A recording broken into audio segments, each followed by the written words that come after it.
Ces appétissantes laitues poussent hiver comme été, grâce à une technique de culture en eau profonde sur flotteur mobile.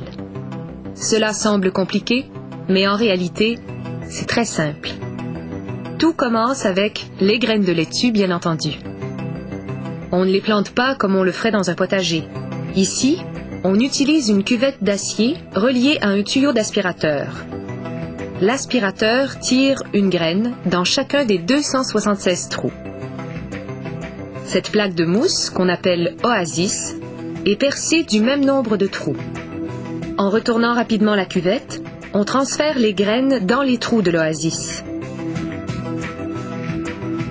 Les graines sont au préalable recouvertes d'argile, qui retient l'humidité nécessaire pour les nourrir, mais qui est suffisamment malléable pour les laisser germer. En route vers les serres, les graines bénéficient d'un premier arrosage.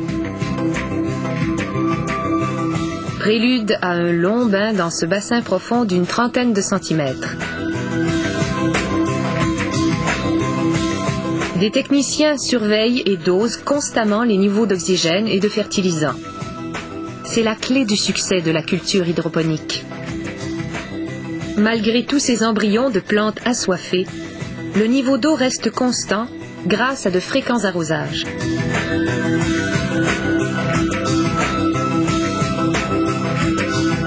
En quelques jours, les pousses commencent à apparaître. C'est plus que jamais le moment de les bichonner à grands coups d'arrosage et de fertilisant. Vers le 4e jour, le processus de croissance est bien entamé. Encore de l'eau, toujours de l'eau. Les toutes premières feuilles émergent vers le 7e jour en été. En hiver, il faudra patienter jusqu'au 11e jour puisque le soleil se fait plus rare. Il est alors temps de procéder à la première d'une série de transplantations. On transfère les laitues de l'oasis à un plateau de styromousse qui peut contenir 288 plants. Puis, on les met à flot dans la pépinière.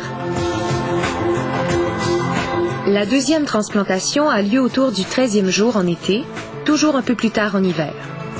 Cette fois, on transfère les plants sur une autre base par petits groupes de 72. Cela donne aux laitues plus de lumière et surtout plus d'espace pour pousser. Les techniciens utilisent un crochet pour éviter d'endommager les racines. Une précaution essentielle, car des racines en santé permettent de mieux absorber l'eau et les nutriments nécessaires au développement de la plante. La dernière transplantation s'effectue vers le 26e jour en été. Cette fois-ci, les laitues sont transférées sur une base dont la capacité d'accueil est limitée à 18 plants. L'opération est plus délicate que ne l'étaient les toutes premières, puisque les racines des laitues sont très très longues.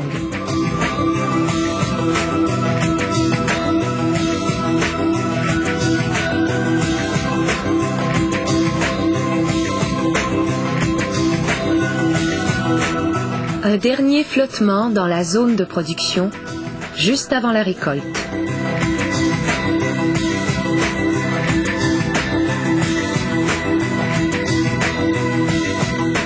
Ces bassins sont plus grands que les précédents et des machines automatisées assurent le déplacement des plateaux de styromousse.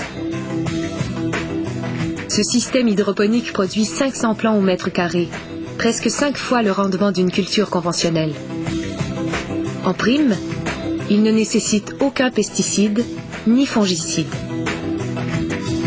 Et comme tout est produit à l'intérieur, les fertilisants ne peuvent contaminer l'environnement. Autour du 45e jour en été et vers le 75e en hiver, les laitues sont enfin prêtes pour la récolte. Une dernière petite mise en beauté les attend. La coupe des feuilles jaunâtres à la base, ainsi que des racines. On peut également envelopper ces dernières autour de la tige. En route vers le supermarché, elles sont maintenant à croquer.